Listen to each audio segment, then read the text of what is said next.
32 жылы ашаршылықтың алдында бір қазақтың ақыны мынандай өлең шығарған екен. Сенде жоқ қулық сұмдық тәсіл айла, жаралғаннан іздемедің байлық пайда, қонақ жайлық мырзалық сорың болып, сүйегің қалар ма екен құммен сайда деп. 30 жылы Әлихандардың айтуынша біз 7 миллионға жуық халық болғанбыз. Содан 2 миллион халық қалды. Баласын сойып жеген жағдайлар өтте көп болды. Өтте көп. Көрдегі моладан адамдар қазып жей деген.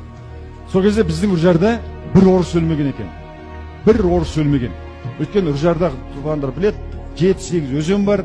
Түгін тартсаң май шығады, картоп егесің бе, капуста егесің бе, жүгері егесің бе, не ексең бәрі шығады. Біздің қазақ не балық аулай алмаған, не жердіген, ештеңке егіп жөнін білмеген, малды алып кеткеннен кейін қазақ шыбынша қырылған, қойшы емес шыбынша қырылған. Баласын, туған баласын сойып жегенге дейін барған. Қазір қазақ тура сол қаперсіз қазақпен көз алдыма елестетеді. Мынандай нәрсе болып жатыр, ешкімнің қаперіне кіріп жатқан жоқ. Осы елде тұратын көзге көрінбейтін кәсіпкерлер көбінесе машина жөндеткен, компьютер жөндеткен программа, қазір CRM система, заманауи технология керек, біз Мәскеуден алдырамыз. Бір башқұрттың жігіті, бір татардың жігіттері келіп істеп жатыр.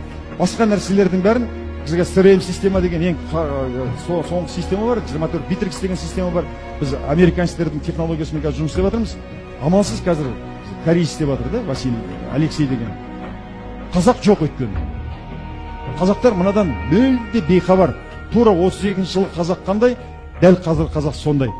Ертең жұмыс қысқарып деметкен кезде далада қалады. Айтады, тым болмаса шопыр болып кетен дейтін. Шопырына керек жоқ болады. Грузчик те керек жоқ болады. Охранник те керек жоқ болып болады.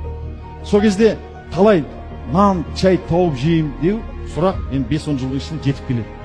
Сондықтан қазір сендерге айтатыным, 1 минут уақыттарыңды кино көруге, YouTube көруге емес, ертең қалай күн көрем, ертең нанымды қалай тауып жеймін деген сұраққа жауап іздеп уақыт өткізу керек. Әрбір минуттарыңды. Таңертең шошып оянам. Неге десең, менің 3 балам бар, менің немерелерім бар. Енді осылар қалай күн көреді? Осылай қалай күн көреді? Қоғам қайда кетіп бара жатыр? Қоғам көз ілеспес жылдамдықпен Ауған, Иран, Ирак, Сирия, Ливияның артынан кетіп бара жатыр. Мен жастармен жүрем, жастармен әңгімелесу мүмкін емес қазір. Тура солай қарай кетіп бара жатыр. Ал алашардақтылар армандаған. Кешегі Европаның ғылым мен мәдениетін меңгеріп, Жапония сияқты мемлекет жасаймыз деген алаштың арманы қиялға айналып, көз ешкімнің қаперінде жоқ.